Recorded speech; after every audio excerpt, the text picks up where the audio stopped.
Class 12-এর physics ক্লাসে আজকে আলোর প্রতিফলন চ্যাপ্টারে আমরা গোলীয় দর্পণ বা স্ফেরিক্যাল মিররের ম্যাথামেটিক্যাল পার্টগুলো সম্বন্ধে আলোচনা করব। আগের ক্লাসে আমরা এই গোলীয় দর্পণের বিভিন্ন ডায়াগ্রাম সম্বন্ধে আলোচনা করেছিলাম, দেখেছিলাম যে কীভাবে বস্তু এবং প্রতিবিম্বের অবস্থান চেঞ্জ হয় এবং বস্তু দূরত্বের সাথে সাথে প্রতিবিম্ব দূরত্ব যে চেঞ্জ হচ্ছে এবং বস্তুর এক এক অবস্থানের জন্য প্রতিবিম্ব এক এক অবস্থানে তৈরি হচ্ছে, এইগুলো কিভাবে আঁকতে হয় সেই নিয়মও আমরা শিখেছিলাম। আজকে এই গোলীয় দর্পণের বিভিন্ন যে টার্মগুলো, যেমন বস্তু দূরত্ব, প্রতিবিম্ব দূরত্ব, ফোকাস দূরত্ব, বক্রতা ব্যাসার্ধ ইত্যাদি, এই সমস্ত টার্মগুলোর মধ্যে ইন্টার রিলেশনগুলো আমরা আলোচনা করব। এটাও দেখব যে এইগুলো দিয়ে মিরর ফর্মুলা বলে একটা জেনারেল ফর্মুলা আমরা এস্টাবলিশ করতে পারি। আর যেখানেই আন্তর সম্পর্ক রয়েছে, যেখানে ফর্মুলা রয়েছে, সেখানে নিউমেরিক্যাল প্রবলেমসও থাকবে। তাহলে কিছু নিউমেরিক্যাল প্রবলেমসও আমরা এখানে আলোচনা করে নিতে পারবো, কীরকম ধরনের নিউমেরিক্যাল প্রবলেমস আসতে পারে এবং তাদের কোন কোন ফর্মুলা দিয়ে কিভাবে সলভ করা যায় সেগুলো আজকে দেখে নেব। প্রথমেই আমরা দেখে নিচ্ছি relation between focal length and the radius of curvature. বক্রতা ব্যাসার্ধ এবং ফোকাস দূরত্বের মধ্যে সম্পর্ক। দেখো, প্রথমেই বলে নিচ্ছি যে প্রত্যেকটা দূরত্ব, ফোকাস দূরত্ব হোক, প্রতিবিম্ব দূরত্ব, বস্তু দূরত্ব, যাই হোক না কেন, সেই দূরত্বটা সবসময় পরিমাপ করতে হয় দর্পণের পোল থেকে বা মেরু থেকে। বস্তু দূরত্ব মানে পোল থেকে বস্তু অবস্থান পর্যন্ত দূরত্ব। প্রতিবিম্ব দূরত্ব মানে পোল থেকে প্রতিবিম্বের অবস্থান অবধি। ফোকাস দূরত্ব মানে পোল থেকে ফোকাস অবধি দূরত্ব। আর বক্রতা ব্যাসার্ধ মানে তো বক্রতা কেন্দ্র থেকে দর্পণটার ওপর যে কোনো পয়েন্ট পর্যন্ত অঙ্কিত যে সরলরেখা, সেটাই হচ্ছে বক্রতা ব্যাসার্ধ। আগের দিন এই টার্মগুলোর সংজ্ঞা আমি বলে দিয়েছিলাম, কোনটা আসলে কি সেই জিনিসটা। তো এই যে বক্রতা ব্যাসার্ধ এবং ফোকাস দূরত্ব, এদের মধ্যে সম্পর্ক নির্ণয় করব। প্রথমে দেখো, এখানে দুটো ছবি আছে। একটা ব্ল্যাক ইঙ্কে আঁকা রয়েছে, যেটা একটা অবতল দর্পণ, এবং একটা ব্লু ইঙ্কে আঁকা রয়েছে একটা উত্তল দর্পণ। দুটো দর্পণেই এবি আপতিত রশ্মি, সেটা প্রধান অক্ষ বা প্রিন্সিপাল অ্যাক্সিসের সঙ্গে সমান্তরালভাবে দর্পণের ওপর আপতিত হয়েছে। সমান্তরাল আলোকরশ্মি এলেই সেটা ফোকাস দিয়ে নির্গত হয় প্রতিফলনের পরে। সেটাই হয়েছে। প্রথম ক্ষেত্রে ফোকাস দিয়ে বেরিয়ে গেছে, পরের ক্ষেত্রে মনে হয়েছে ফোকাস দিয়ে নির্গত হচ্ছে, এই ঘটনা ঘটেছে। এইবারে তার মানে বিডি যেটা, সেটা হচ্ছে প্রতিফলিত আলোকরশ্মি। আর যে কোনো একটা পয়েন্টে আমরা জানি বক্রপথে যে কোনো বক্র রেখার ওপর কোনো একটা পয়েন্টে যে রেডিয়াসটা টানা হয়, সেটাই তো ওই পয়েন্টের লম্বের অভিমুখ। তাহলে আপতন বিন্দু যেটা বি, সেখানে বিসি হচ্ছে লম্ব, অর্থাৎ অ্যাঙ্গেল এবিসি সেটা হচ্ছে আপতন কোণ, এবং অ্যাঙ্গেল সিবিএফ সেটা হলো প্রতিফলন কোণ, যারা পরস্পর সমান। আবার পিসি এরা সবাই কিন্তু বক্রতা ব্যাসার্ধ আর এর সঙ্গে সমান। আরও একটা জিনিস দেখতে পাচ্ছি যে এবি রেখাটা যেহেতু প্রিন্সিপাল অ্যাক্সিসের সাথে সমান্তরাল এবং বিসি যেহেতু ছেদক, তাই জন্য অ্যাঙ্গেল এবিসি এবং অ্যাঙ্গেল বিসিএফ এরা হলো অল্টারনেটিং অ্যাঙ্গেল বা একান্তর কোণ, তাই জন্য এরাও সমান। তাহলে আপতন কোণের সঙ্গে সমান হলে প্রতিফলন কোণের সঙ্গেও কোণটা সমান হবে, অল্টারনেটিভ অ্যাঙ্গেলটা। তাই BCF এই যে ত্রিভুজটা, এটা একটা সমদ্বিবাহু ত্রিভুজে পরিণত হলো, অর্থাৎ CF আর BF সমান। এখানে একটা অ্যাজাম্পশন করতে হয় যে গোলীয় দর্পণটার অ্যাপারচার খুব ছোট, তার জন্য বি পয়েন্টটা আর পি পয়েন্টটা অলমোস্ট ওভারল্যাপিং, মানে বি পয়েন্টটা পি এর খুব কাছাকাছি আছে ধরে নিতে হয়। সেক্ষেত্রে বিএফেরও যা ভ্যালু পিএফেরও তাই ভ্যালু হয়ে যায়। তাহলে সিএফ যদি বিএফের সঙ্গে সমান হয়, তাহলে সিএফ পিএফের সঙ্গেও সমান হবে, অর্থাৎ এফ বিন্দুটা হবে পিসি এই রেখাটার মধ্যবিন্দু, অর্থাৎ পিসি হবে পিএফের ডাবল। পিসি মানে কি? পিসি মানে হচ্ছে রেডিয়াস অফ কার্ভেচার, আর পিএফ মানে ফোকাল লেন্থ। তার মানে রেডিয়াস অফ কার্ভেচার হচ্ছে double of the focal length, focal লেন্থের ডাবল, দ্বিগুণ, আর ইজ ইকুয়াল টু 2f। এটা হলো এদের মধ্যে ইন্টার রিলেশন। এইবারে আমরা মিররগুলোর জন্য, গোলীয় দুটো দর্পণের জন্য একটা জেনারেল ফর্মুলা এস্টাবলিশ করা যায়। সেই জেনারেল ফর্মুলাটা তৈরি হয় বস্তু দূরত্ব, প্রতিবিম্ব দূরত্ব এবং ফোকাস দূরত্বদের নিয়ে। সেইটা করার আগে চিহ্নের কিছু নিয়ম একটু আমাদের শিখে নিতে হবে। প্রথমত যে কথাটা বললাম যে প্রত্যেকটা দূরত্ব মাপতে হবে দর্পণের মেরু থেকে। এই মাপার সময় যদি আপতিত আলোকরশ্মির অভিমুখের দিকে আমাদের যেতে হয় মাপতে মাপতে, তাহলে জানবো সেই দূরত্বটা হলো পজিটিভ। আর এই মাপার সময় যদি, সবসময় পোল থেকে মাপবো, কিন্তু মাপার সময় যদি আপতিত আলোকরশ্মির বিপরীত অভিমুখে যেতে হয়, তবে সেই দূরত্বটা হবে নেগেটিভ। দেখে নিই ব্যাপারটা কীরকম। প্রথমে দুটো ছবি রয়েছে। প্রথমেটা রয়েছে কনভেক্স মিরর। এই উত্তল দর্পণের জন্য দেখো বস্তু দূরত্ব সব সময় নেগেটিভ হবে, পোল থেকে মেজার করছি। ফোকাস কিন্তু পেছন দিকে রয়েছে, ফোকাস কিন্তু সব সময় পজিটিভ হবে এবং এ সব সময় ভার্চুয়াল ইমেজ তৈরি করে, তাই জন্য এর প্রতিবিম্ব দূরত্ব নেগেটিভ হবে, এই পজিটিভ হবে। ঠিক আছে। কনকেভ মিরর বা অবতল দর্পণের ক্ষেত্রে এবার দেখি কি হচ্ছে। অবতল দর্পণের ক্ষেত্রে বস্তু দূরত্ব কিন্তু এখানে উল্টো দিকে যাচ্ছি, তাই নেগেটিভ। প্রতিবিম্বের ক্ষেত্রে কি হচ্ছে? যখন যখন সদ্বিম্ব বা রিয়েল ইমেজ তৈরি করছে, তখন সেটা দর্পণের সামনে থাকছে, অর্থাৎ দর্পণ থেকে তার দিকে মাপতে মাপতে আসতে গেলে সেটা আপতিত আলোকরশ্মির বিপরীত দিকে আসছি, তাই সেটা নেগেটিভ হচ্ছে। কিন্তু যখন অসৎ বিম্ব তৈরি করবে, মানে দর্পণের পেছন দিকে, তখনই একমাত্র সেই ইমেজ ডিস্টেন্সটা পজিটিভ হবে, আর ফোকাল লেন্থ সব সময় নেগেটিভ হচ্ছে। তাহলে আমরা বুঝে গেলাম। এইবারে জেনারেল যে মিরর ফর্মুলা, সেটা হলো 1/u + 1/v is equal two 1/f, যেখানে u হলো বস্তু দূরত্ব, v হলো প্রতিবিম্ব দূরত্ব, f হচ্ছে ফোকাস দূরত্ব। এবারে যে মিররের সম্বন্ধে যেমন ইমেজের সম্বন্ধে বলতে বলবে, সেই রকমভাবেই তাদের সাইনগুলো জাস্ট চেঞ্জ হয়ে যাবে। এটা বোঝা গেছে। এখন ওই যে আগেরবার আমরা যখন বস্তুর সাপেক্ষে কোথায় কোথায় প্রতিবিম্ব তৈরি হচ্ছে, সেই প্রতিবিম্বগুলোর ফিচার কেমন হচ্ছে নিয়ে আলোচনা করছিলাম, তখন একটা পয়েন্ট বলছিলাম যে প্রতিবিম্বটা বস্তুর থেকে আকারে বড় হচ্ছে না ছোট হচ্ছে নাকি সমান হচ্ছে, এইগুলো বলছিলাম। এই যে প্রতিবিম্বটা বস্তুর থেকে কত গুণ বড় হচ্ছে বা ছোট হচ্ছে, এইটাকে বলা হয় বিবর্ধন বা ম্যাগনিফিকেশন। রৈখিক বিবর্ধন সেটা মেজার করা হয় প্রতিবিম্বের উচ্চতা আর বস্তুর উচ্চতার তুলনা করে, অর্থাৎ প্রতিবিম্বের উচ্চতা ডিভাইডেড বাই বস্তুর উচ্চতা, সেটা হলো তার রৈখিক বিবর্ধন। সেটা আবার দেখা যায় প্রমাণ সাপেক্ষ যে সেটা প্রতিবিম্ব দূরত্ব এবং বস্তু দূরত্বের অনুপাতে সমান হয়, মানে v/u হয়ে যায়। আর নেগেটিভ সাইনটা কেন এসেছে?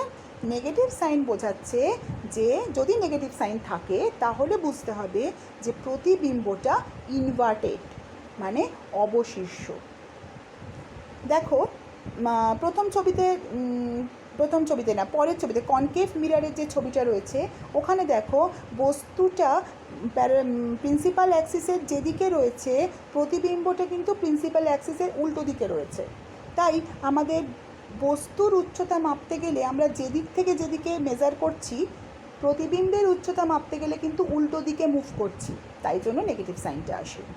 আর না হলে ইন জেনারেল আমরা বলতে পারি লিনিয়ার ম্যাগনিফিকেশন বা রৈখিক বিবর্ধন হচ্ছে modulus of V by U, মানে প্রতিবিম্ব দূরত্ব এবং বস্তু দূরত্বের অনুপাত। এবারে ওই যে বললাম ফর্মুলা থাকলেই অঙ্ক থাকবে। একটা অঙ্ক, an object is placed 10 centimeter from a concave mirror, একটা কনকেভ মিররের সামনে 10 সেন্টিমিটার দূরে একটা বস্তুকে রাখা আছে অবতল দর্পণের সামনে। দ্য ফোকাল লেন্থ বলে দিয়েছে 5 সেন্টিমিটার। কী কী নির্ণয় করতে হবে? দ্য ইমেজ ডিস্টেন্স, প্রতিবিম্ব দূরত্ব নির্ণয় করতে হবে, আর the magnification of the image, প্রতিবিম্বের বিবর্ধন নির্ণয় করতে হবে। সবার আগে ইমেজ ডিস্টেন্স নির্ণয় করব। দেখো আমার বস্তু দূরত্ব বলে দিয়েছে ইউ বলে দিয়েছে 10, ফোকাল লেন্থ এফ বলে দিয়েছে 5, ভি বার করতে হবে। একদম সরাসরি আমি মিরর ফর্মুলায় বসাবো 1/f is equal two 1/v plus 1/u। সেখান থেকে 1/v হচ্ছে 1/f মাইনাস 1/u।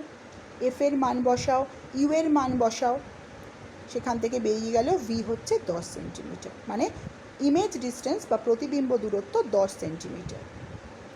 এবারে ম্যাগনিফিকেশন, কনকেভ মিরর বলেছে, কনকেভ মিররে কিন্তু ইনভার্টেড প্রতিবিম্বই তৈরি হয়। তাহলে ম্যাগনিফিকেশন হচ্ছে -v/u, ভি এর ভ্যালু জানি, ইউ এর ভ্যালু জানি, দেখা গেল 10/10 করে -1 এলো। 1 মানে কি? 1 বলছে the image is the same size as the object, মানে বস্তুর আকার এবং প্রতিবিম্বের আকার সমান, ঠিক আছে।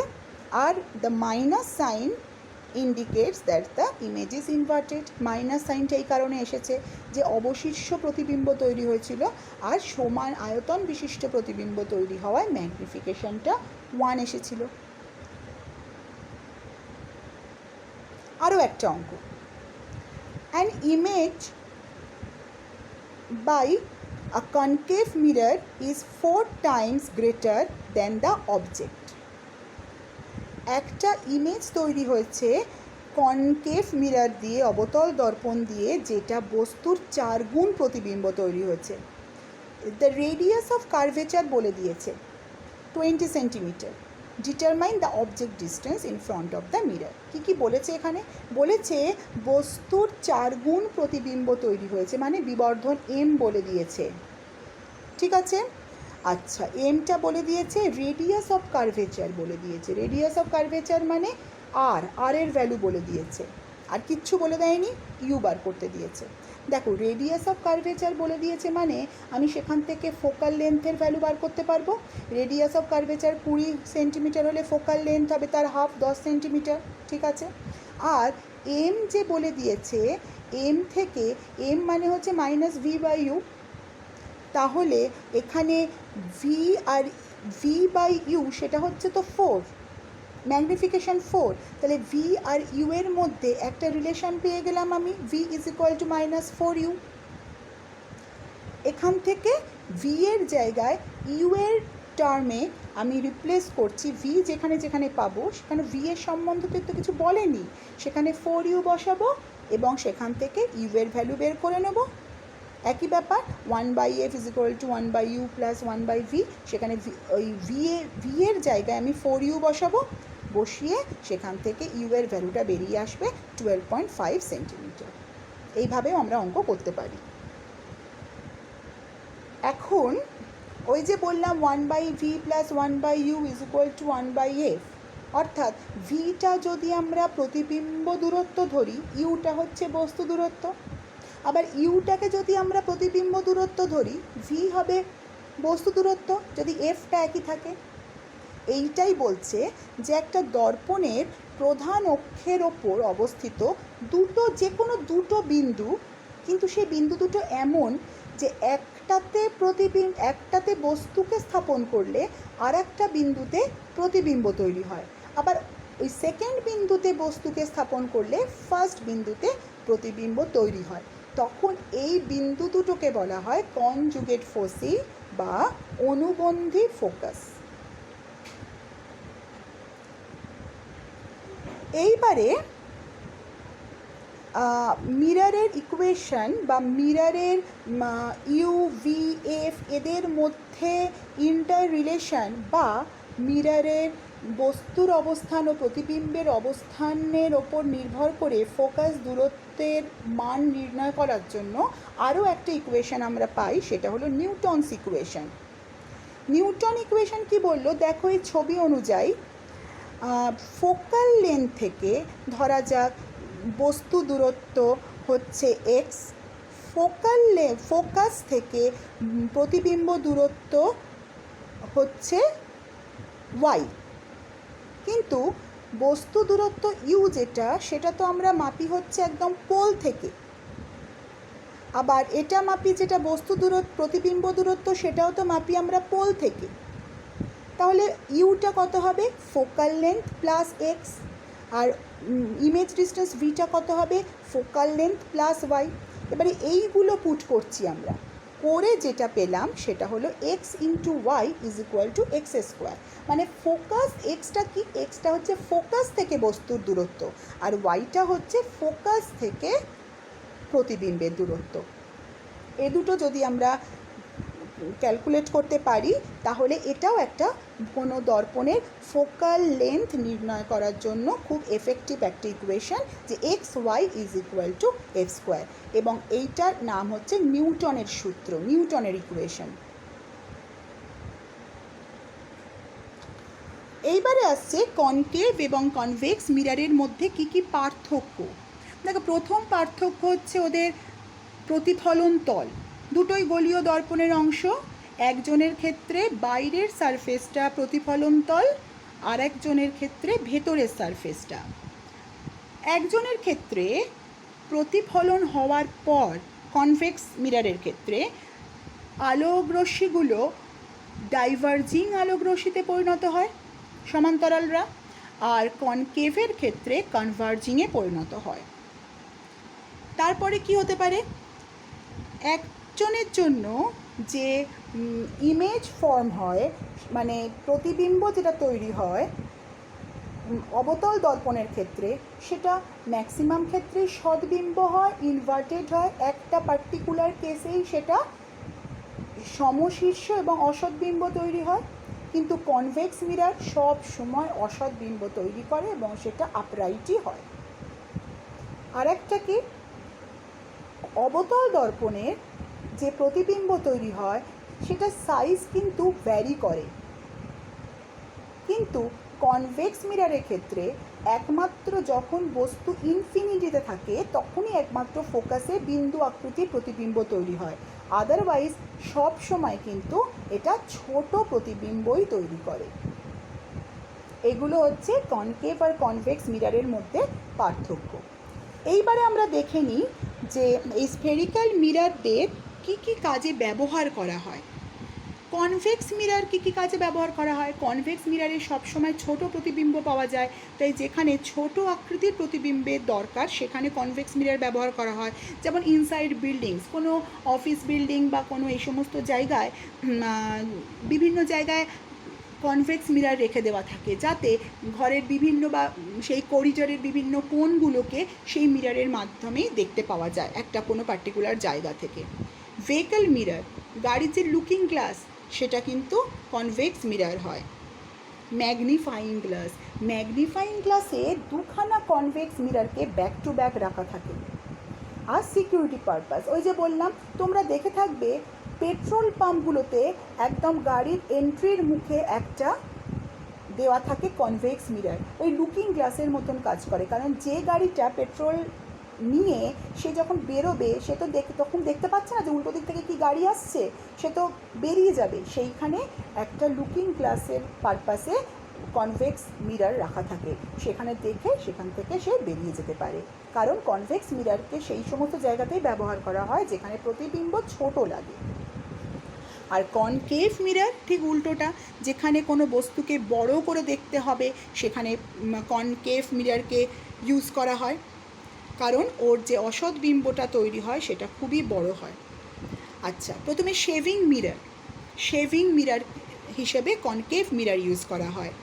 অ্যাস্ট্রোনমিক্যাল টেলিস্কোপেও কিন্তু প্রতিবিম্বের আকার বড় দেখানোর জন্য কনকেভ মিরর ব্যবহার করা হয়। গাড়ির হেডলাইটে কেন কনকেভ মিরর ব্যবহার করা হয়? তার কারণ হচ্ছে ও কনভার্জিং রেতে পরিণত করার জন্য, যাতে আলোগুলো রিফ্লেক্ট করে সব এক জায়গায় কনভার্জিং রে হয়ে এক তীব্র আলো হিসেবে বাইরে বেরিয়ে আসতে পারে।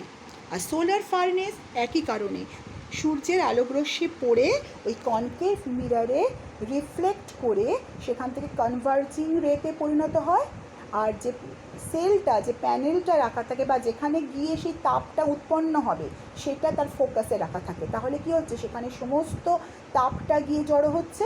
তাই সেখানেও কিন্তু সোলার ফার্নেসে কনকেভ মিরর ইউজ করা হয়। তাহলে আজকে আমরা কি পড়লাম? স্ফেরিক্যাল মিরর সম্পর্কিত যে সমস্ত ইকুয়েশন, ফর্মুলা, সেই সমস্ত জানলাম, এবং সেই ফর্মুলাগুলোকে কাজে লাগিয়ে আমরা বিভিন্ন নিউমেরিক্যাল প্রবলেম কিভাবে সলভ করব তারও একটা উপায় এখানে শিখে নিলাম।